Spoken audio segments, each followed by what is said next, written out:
Hey guys, what's going on? It's Waseem here from the channel Handsome Smiles. Thank you for joining me on another review. Today I'm going to be doing a review of a Attar. It's from the house of Rising Phoenix Perfumery, and this is called Sheikh Khalifa. So Sheikh Khalifa from the house of Rising Phoenix Perfumery. It's a Attar house based in America, and the guy that heads this up is called J.K. Dilap. I've spoke about him a few times in the reviews I've done of Rising Phoenix Perfumery. He's a traditional medicine practitioner. I believe he practices Chinese medicine, but also has that knowledge of creating natural perfumery in terms of helping people for their health as well. So the inspiration behind Sheikh Khalifa Attar for J.K. Dilap was his travels in Dubai back in 2017. When he was just walking through the country, he saw that a lot of people, whenever he walked into cafes or restaurants, they would have the picture of the local president or the local king, etc. And one of the sheikhs that they had up was Sheikh Khalifa, his picture.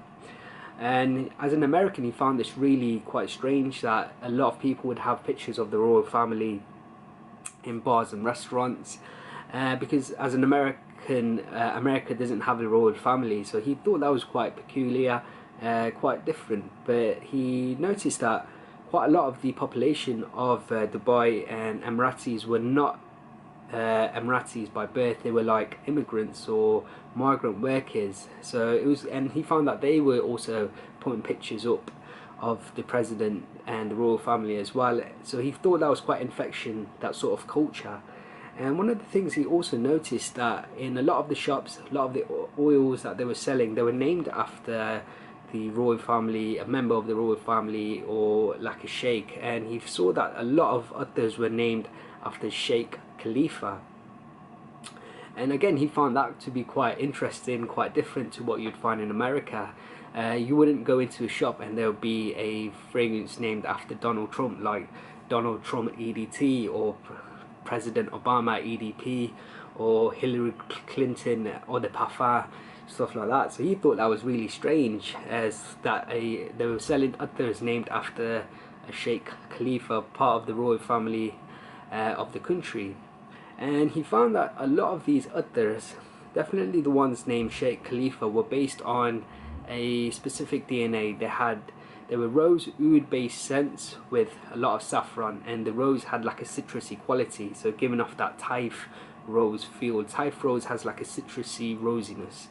And he found that these all follow that sort of DNA. However, the oils, the others, the ingredients in them were all mostly very low quality and quite synthetic.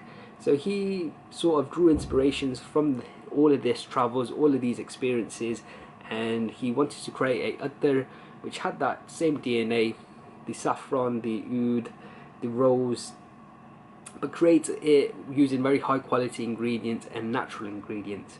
That was a little bit of a background regarding Sheikh Khalifa Attar. What are the notes of this fragrance? So we've got citrusy Taif rose, Kashmiri saffron, Mysore sandalwood, and rich and tobacco-y aged Hindi oud. So those were the notes of Sheikh Khalifa Attar from the house of Rising Phoenix Perfumery. But what do we get on our skin? For me, this opens up with a blast of saffron. And saffron has that warm spiciness that it always has. And for me, on my skin, I always find that saffron has like a backbone of coolness. So it has that warm spiciness, but it has a backbone of coolness as well. And with that blast of saffron, you pick up this very dark, deep rose.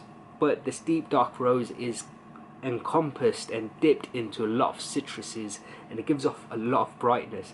So the rose has like a dark quality. It's not gentle rose, it's not a delicate rose, it's not a floral rose, but it has like a deep darkness to it, and it's filled and gives off a lot of brightness, a citrusy brightness to it, along with that warm spicy saffron with a cool kick to it. As the scent develops, the rose starts picking up a sweetness, and it has like a gentle candy sort of nuance to the rose. And along with that, you also pick up a gentle powdery creamy sandalwood as well.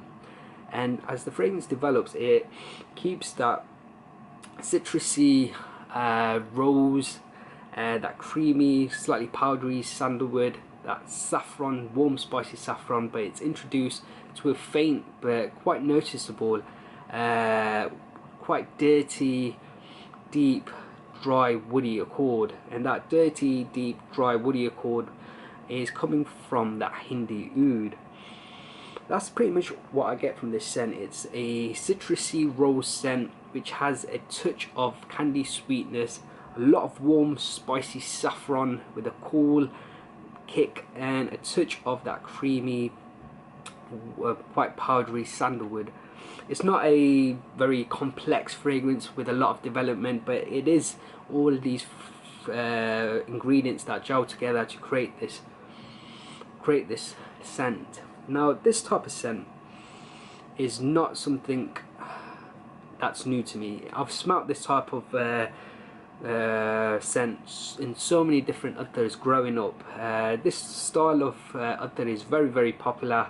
It's been done a number of times. It's been done to death, really. This rose oud saffron, citrusy rose oud saffron combination. And one of the fragrances that this reminds me of is Baghdad from Mason Anthony Marmin. So it's definitely not a very unique Attar, and it didn't blow me away like I would imagine Attars doing, because it's a scent profile I've smelt so many countless amount of times. However, that's not a negative to this Attar, because the perfumer J.K. Dillap actually actively went out to recreate his own style of this scent profile, which is so popular around the Middle East and the South Asian region, the citrusy rose oud with some saffron. But he wanted to create this using very high quality ingredients and natural ingredients, and he did that. He created a very natural smelling Attar, but the scent profile, it didn't impress me massively or blow my mind, because I've smelt it so many countless amount of times, and it's a scent that I've experienced so many times before. In terms of performance, this one performed really well on my skin. For the first 4 hours it had very strong projection. After that it sits a little bit close to the skin in the moderate range, but it still projects quite well. In terms of longevity, I got around 6 to 8 hours in most occasions, so very good in terms of performance. Final overall rating, because I've smelt this so many times, this sort of style, the scent profile, I've smelled countless amount of times. Citrusy rose oud with saffron. I'm going to give it a score of 3 out of 5. It's not totally unique, but the fact is, this is the best quality of that scent profile I've come to smell to date. It's an expensive Attar, but if you really enjoy that scent profile, but you want a high quality natural variant, then definitely do check this one out. That's 3 out of 5 for Sheikh Khalifa from the house of Rising Phoenix Perfumery. Guys, if you've tried this Attar or anything from this house, let me know in the comments below. If you've enjoyed this review, please do make sure to give me a like, and if you haven't subscribed to the channel, make sure you do. Until next time, my friends, see you later.